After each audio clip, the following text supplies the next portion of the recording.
IFM. Habang nilalambing at pinapaligaya ka niya, hindi mo alam, may kalokohan pala siyang ginagawa sa iyong likuran. Ako nga pala si Nikki.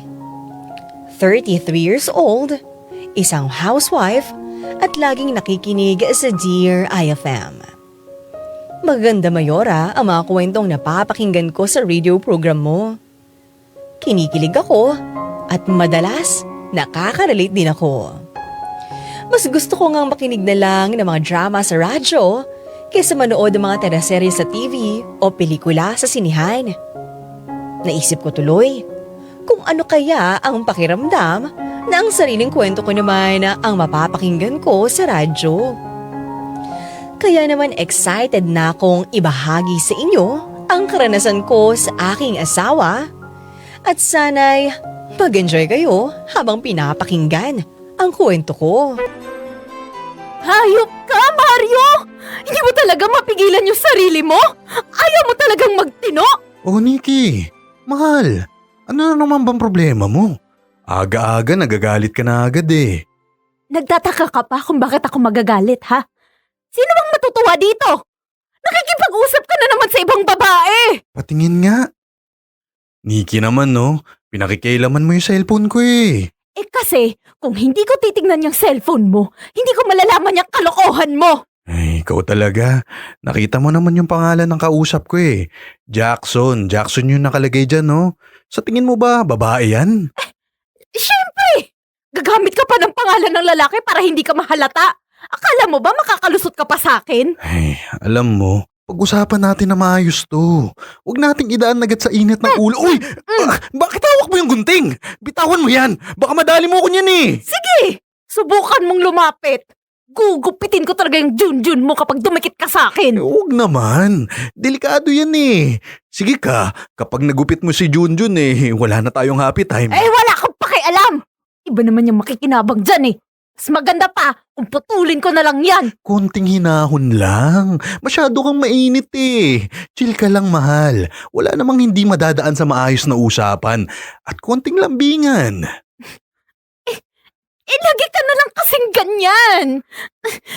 Pangako mo sa akin, magiging masaya ako sa'yo. Yung pala, ibang mga babae yung pinapaligaya mo. Hindi totoo yan. Akala mo lang yan. Hindi ko magagawa yun sa'yo. Mahal na mahal nga kita eh. Anong hindi mo magagawa, Mario? Ilang beses na nga kitang nahuli, oh. Nauuto mo lang talaga ako palagi. Hinahon ka na nga muna kasi. Hayaan mo na muna akong makapagpaliwanag sa'yo ng maayos. Mario, ulit mo eh.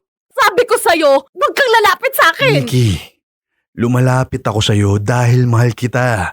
Kahit galit na galit ka sa akin, kahit mapahamak pa tong Junjun ko, wala akong ibang pipiliin kundi suyuin ka. Talaga?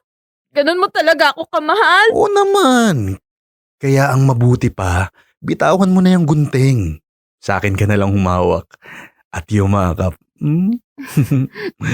Para kumalma. Yan. Ganyan. Ikaw naman kasi.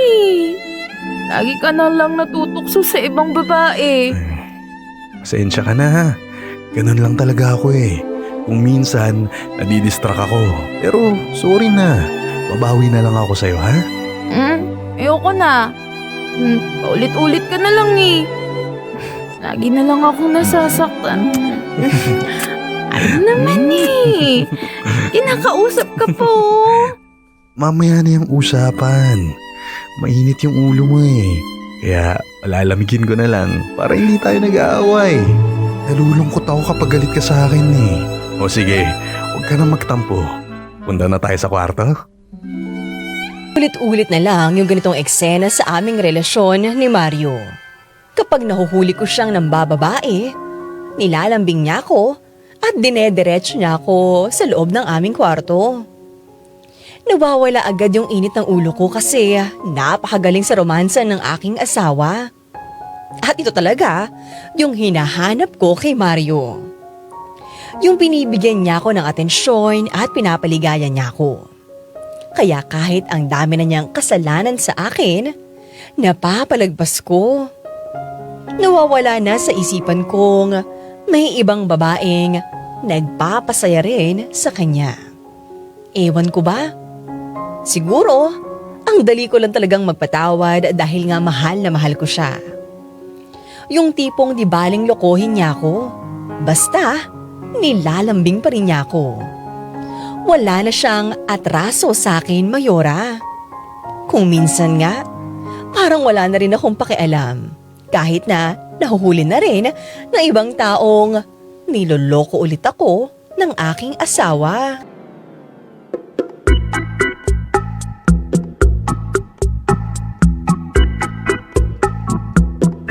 Nikki, nandyan ba si Mario? Huwag ka munang maingay ha. May sasabihin ako sa'yo. Ano na naman ba yan, Tay? Bilisan niyo po at nagluluto pa ako. Importante ba yan? Tungkol to sa asawa mo. Magkinig ka ng mabuti ha. Mukhang may ginagawang kalokohan na naman yan eh. Tay naman eh. Ayoko na pong mag-isip ng problema. Huwag niyo naman po akong istorbohin para lang dyan. Ikaw talaga ha. Hindi ka rin nag-iisip. Niloloko ka na nga ng asawa mo, ayaw mo pa akong pakinggan. Nagmamalasakit na nga yung tatay mo para sa'yo eh. Tay, ayoko na po kasing nag-aaway kami. Tsaka, pinagsisisihan naman na po ni Mario yung mga naging kasalanan niya po sa akin. Anong pinagsisisihan ha?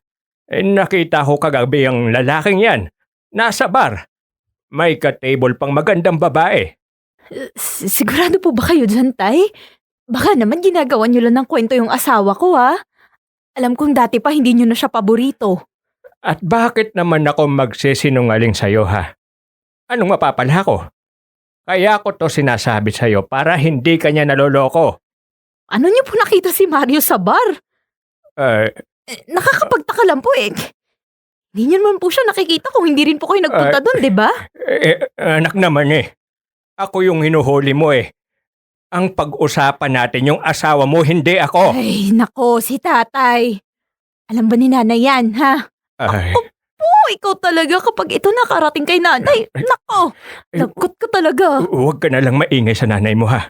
Ito naman oh. Niyaya lang naman ako ng kumpare ko. Malay ko bang makikita ko yung asawa mo doon. Ay, nandito pala kayo. Tagal-tagal namin kayong hindi nakikita eh.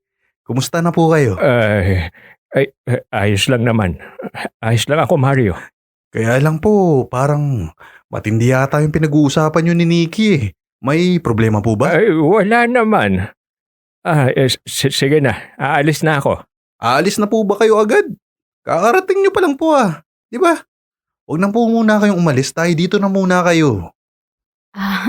Mario, si tatay kasi may isinumbong sa akin. Anak naman, huwag ka nang maingay. Baka makarating pa to sa nanay mo eh.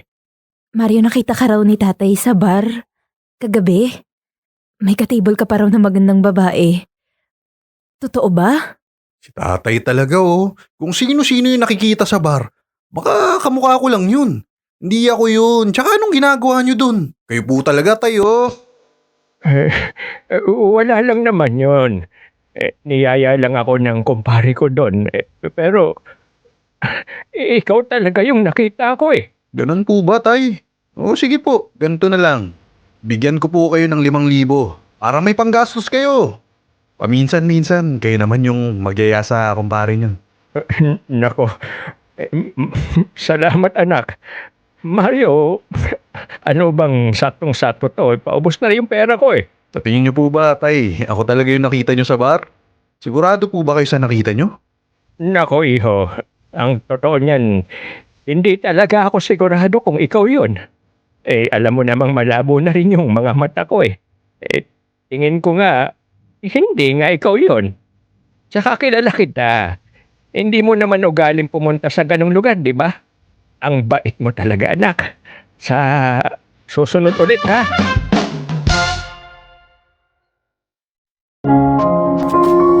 Ganyan naman talaga ang tatay ko. Ang lakas-lakas ng loob na magsumbong sa akin. Siya rin naman mismo, ilang beses na ring nahuli ni nanay na nambababae. Kahit takot na takot siya kay nanay, paulit-ulit pa rin siya sa kanyang mga kalokohan. Madali ring matapalan ng pera kaya tumatahimik na lang. Ganyan kagaling manguto ang aking asawa. Parang mag-ama na nga sila dahil parehas ang ugaling nila pagdating sa babae. Hindi ko talaga maintindihan, Mayora. Bakit kaya ang mga lalaki, kahit alam naman nilang mali na yung ginagawa nila, paulit-ulit pa rin sila. Lalo na sa pambababae nila. Mario, matutulog ka na ba? May gusto sana akong itanong sa'yo eh. Medyo inaantok na. Pero syempre, gigisingin ko yung sarili ko para sa'yo. Ikaw talaga, kuhang-kuha mo yung kiliti ko. Alam na alam mo yung kahinaan ko eh. Hindi naman. Talagang mahal na mahal mo lang talaga ako. Kahit ano pa yung pagkakamali ko, tinatanggap mo ulit ako. Yun na nga yung itatanong ko sana sa'yo. Mario, bakit ganun kayong mga lalaki? Alam nyo na ngang mali yung pambababae nyo. Ginagawa nyo pa rin. Teka. Bakit may mabango? Yung asawa ko ba yon? Iniiba mo yung usapan. Hindi nga. Ang bango mo nga eh. Kaya lalo akong ginaganan. Baka yung damit ko lang talaga yun. May nilagay kasi ako para dyan, para lalong bumango. Charm Fabric Conditioner. Damit ay may bangong ka-bloom. Yan pala yun. O sige na. Hinaantok na ako eh. Pwede bang matulog na tayo? Mario naman eh. Bakit kapag ganitong usapan tinatakasan mo ko? Nakakainis ka naman eh. Maaga pa kasi akong gigising bukas. Papasok pa ako sa trabaho. Hindi. Iniiwasan mo lang talaga yung tanong ko. Hindi naman sa ganun. Kilala mo ko. Lalaki ako eh. Wala akong tinatakasan. Kaya lang, wala namang kwentang pag-usapan yan eh. Kayo talagang mga lalaki. Kapag tungkol sa mga kasalanan nyo, ang sinasabi nyo walang kwenta. Wala naman tayong mapapala kung pag-uusapan natin yan. Sasakit lang yung ulo natin eh. Iba na lang, wag lang yan. Alam ko na. Magkwentuhan na lang tayo. Ikaw, ibang kwentuhan naman yung gusto mong gawin natin eh. Ito talaga, iniiba mo yung usapan. Para hindi tayo ma-stress. Pareho tayo mag-enjoy. Para bukas, maganda yung gising ko. Ayoko nga. Papayag ako makipagkwentuhan sa'yo. Kung sasagutin mo yung tanong ko kanina. Nikki naman no. Nabibitin ako eh. Sige na. Pinasabik mo ako eh. Pagbigyan mo na yung gusto ko. Hindi. Hindi ko ibibigay yung gusto mo ngayong gabi hanggat hindi mo nasasagot yung tanong ko. Ay, sige na nga. Hirap naman sa'yo eh. Pinapahirapan mo pa ako. Hindi kita gustong pahirapan. Gusto ko lang maging malinaw sa akin ang lahat. Alam mo, di talaga ako ng bababae. Naglilibang lang ako. Pampalipas oras ko lang sila. Laging ganyan na lang yung mga dahilan nyo, no? Bakit? Hindi ba kayo pwedeng magpalipas ng oras sa mga asawa nyo? Masyado ka namang selosa. Kayong mga babae, dapat hindi kayo ganyan mag-isip. Relax lang dapat kayo. Ang isipin nyo na lang, umuuwi pa rin naman kami sa inyo. Ganun ba yun? Porket umuuwi kayo sa amin, malinis na agad kayo? Na wala na kayong kasalanan sa amin? Hindi rin naman sa ganun. Ang sinasabi ko lang, kapag umuwi kami sa inyo, ang ibig sabihin, kayo lang talaga ang mahal namin. Kung talagang mahal mo ko, hindi ka na maghahanap ng iba. Kaya ayokong napag-uusapan to eh. Ang hirap mong kausapin. Pero hindi mo ba napapansin? Tuwing pinaghihinalaan mong may babae ako, mas lalo kitang sinusuyo. Mas nagiging sweet tayo sa isa't isa. Gusto mo bang mawala yung pagiging sweet ko sa'yo? Siyempre, ayoko. Yun nga yung lagi kong hinahanap sa'yo, diba? Yung nagsusorry ka sa akin. Yung nilalambing mo ko. Tapos, yayakapin at hahalikan mo ko. Mawawala na lang yung init ng ulo ko sa'yo pagkatapos nun. Siyempre, kailangan ko rin yung atensyon mo. Yun naman pala eh. Di hayaan mo lang ako sa mga kalokohan ko. Hindi ko naman laging ginagawa yun eh. Kapag hindi ako nagloko, magiging malungkot yung buhay ko. Hindi na ako magiging sweet sa'yo. Mayores ka, Morena. Ngayong nagpaliwanag na sa akin si Mario, naging mas malinaw sa akin ngayon kung paano mag-isip ang mga lalaki. Dapat pala, hindi natin sila hinuhusgahan. Huwag na lang nating isipin na meron silang kasalanan sa atin. Siyempre, masakit na naghahanap sila ng aliw mula sa ibang babae. Pero ang sabi nga sa akin ng asawa ko, naglilibang lang naman daw sila. Tsaka kahit naman naglolo ko siya, may kapalit namang lambing at happy time sa loob ng kwarto namin ang pagbawi niya. Kaya Mayora, hindi na rin siguro ako masyadong nagre-reklamo. Okay na rin sa akin na ninuloko ako ng asawa ko. Okay na sa akin, Mayora, na meron siyang ibang babae na pinagbabalingan ng kanyang kaligayahan. Mayora Iska Morena, patuloy pa rin ang pang-chichicks ni Mario at syempre, gaya ng dati, magagalit ako. Tapos, lalambingin lang niya ako at patatawarin ko naman siya. Nasasaktan ako sa mga ginagawang panuloko sa akin ng aking asawa. Pero nakakabawi naman siya sa akin kapag nagha-happy time na kami. Hanggang sa biglang naging tahimik na lang ang lahat. Hindi ko na siya nahuhuling ng bababae. Pero, imbis na maging okay ang lahat, parang mas naging malungkot pa ako, Mayora. Biglang hindi ako masyadong kinakausap ni Mario. Kapag dumarating siya, pagod daw siya at matutulog na. Ni hindi na niya ako nilalambing. Parang nagbago at ayaw na sa akin ng aking asawa. Mario, bakit parang ang supla-suplado mo na nung mga nakaraang araw? May problema ka ba? Wala. Sige na, matulog ka na. Maaga pa ako bukas eh. Hindi mo man lang ba ako kikwentuhan kung ano nangyari sa'yo sa trabaho buong araw? Hindi na. Wala namang masyadong nangyari. Pareho lang din naman yun eh. Bakit ko pa ikukwento sa'yo yun, di ba? Kasi pakiramdam ko parang ayaw mo na akong kausapin. Hindi totoo yan. Nag-uusap nga tayo ngayon eh. Sinasagot ko yung mga tanong mo sa akin. Oo nga. Pero parang iba ni. Parang wala kang gana. Baka pagod lang ako. Alam mo naman, hindi rin simple yung trabaho namin. Naiintindihan ko naman yun. Kaya lang, nalulungkot lang ako sa mga nangyayari sa atin. Naiiyak na nga ako. Uy, bakit ka umiiyak? Ikaw talaga normal lang naman yung nangyayari ngayon. Wala tayong problema. Kasi, bakit ganun? Kinakausap mo ko pero pakiramdam ko ayaw mo na akong pansinin. Hindi totoo yan. Kung ano-ano lang yung naiisip mo kaya ka nagkakaganyan eh. Umiiyak na nga yung tao. Hindi mo ko magawang batahanin. O sige na, tumahan ka na muna. Huwag ka na umiyak. Matulog na tayo at maaga pa ako bukas. Titigil na ako. Pero ganun ka pa rin. Parang wala lang ako sa'yo. Wala na akong magagawa dyan. Kung yun yung iniisip mo, hindi ko na mababago yan. Mario, sabihin mo nga sa akin yung totoo. May babae ka na naman ba? Siyempre wala. Kahit tingnan mo pa yung cellphone ko. Kahit interrogate mo pa yung mga kaibigan ko, wala kang mapapatunayan na nang bababae ulit ako. Tinignan ko nga yung cellphone.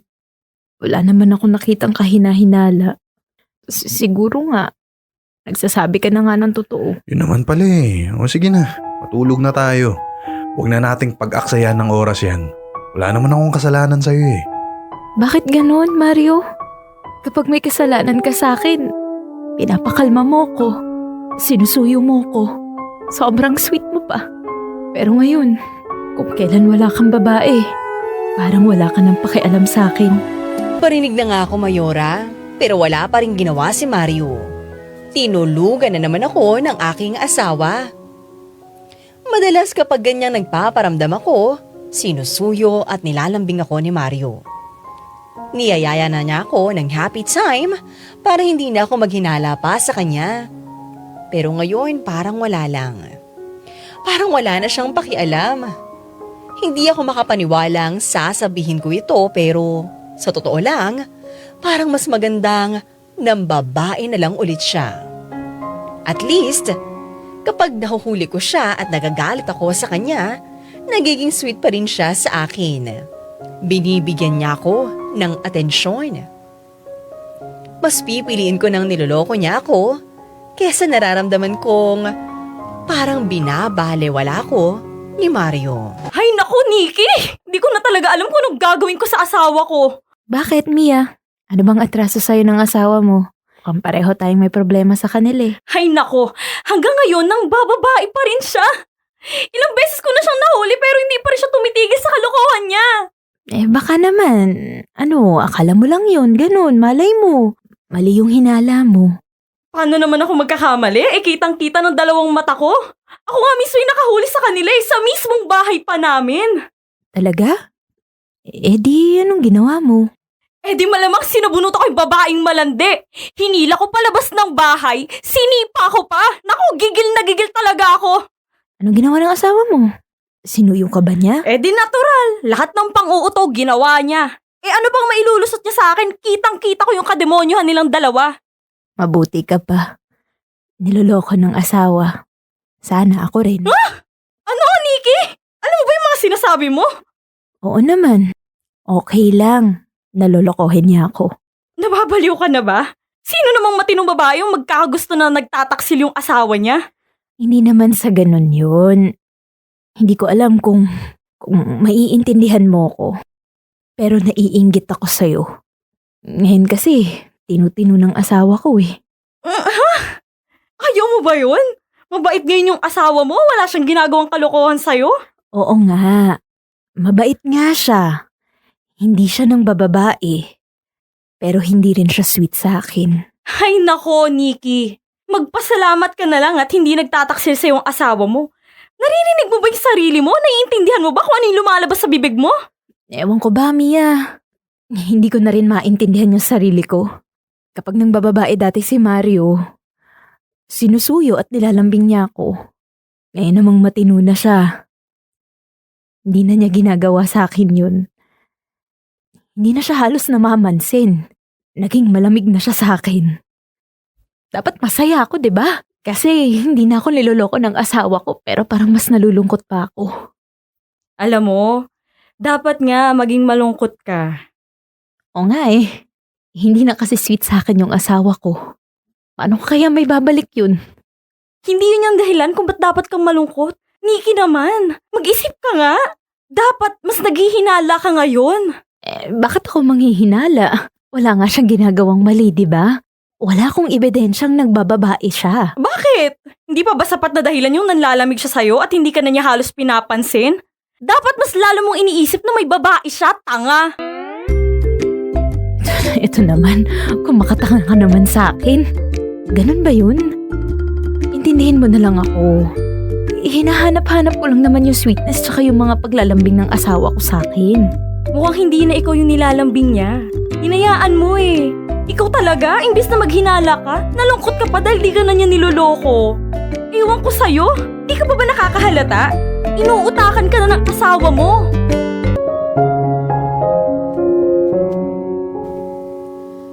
Mayora Iska Morena, parang binuhusan ako ng malamig na tubig sa mga sinabi sa akin ng aking kaibigan.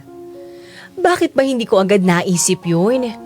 Bakit nga niloloko na naman ako ng asawa ko? Baka iniba niya yung diskarte niya ngayon para hindi ko siya mahalata. Salamat sa kaibigan ko. Nagising na ako sa katotohanan. Wala na akong oras sa pagiging malungkot at sa pagpapakatanga ko.